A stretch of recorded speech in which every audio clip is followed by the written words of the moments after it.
ஒரு ரகசியம் சூட்சுமமாக முருக வழிபாட்டில் சொல்லப்பட்டுள்ள ஒரு செய்தியை நான் சொல்லணும்னு ஆசைப்படுறேன். கந்த சஷ்டி கவசத்துல ஒரு வரி வருது, ஒரு நாள் 36 கொண்டு. அதாவது கந்த சஷ்டி கவசத்தை ஒரு நாளைக்கு 36 முறை படிக்கணுமா. படிச்சா 7 மணி நேரம் ஆகும். நான் படிச்சிருக்கேன்.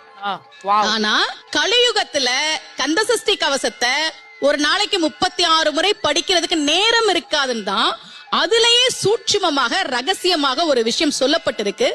முருகனுடைய அருளால் நான் தெரிஞ்சுக்கிட்டேன். அதை நான் உங்களுக்கு சொல்றேன்.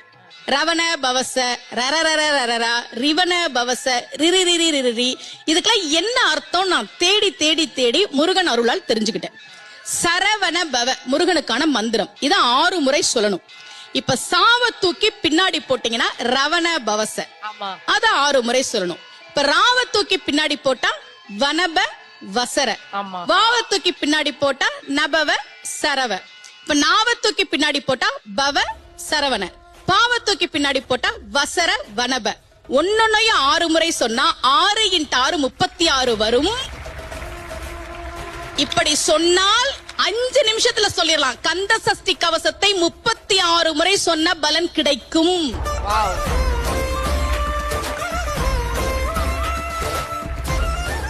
இது கந்த சஷ்டி கவசத்திலே சூட்சுமமா சொல்லப்பட்ட விஷயம். விஜய் தொலைக்காட்சி மூலமாக உலகெங்கும் இருக்கக்கூடிய முருக பக்தர்களுக்கு இந்த செய்தி போய் சேரணும் அப்படின்றதுக்காக நான் இதை தெரியப்படுத்துறேன்.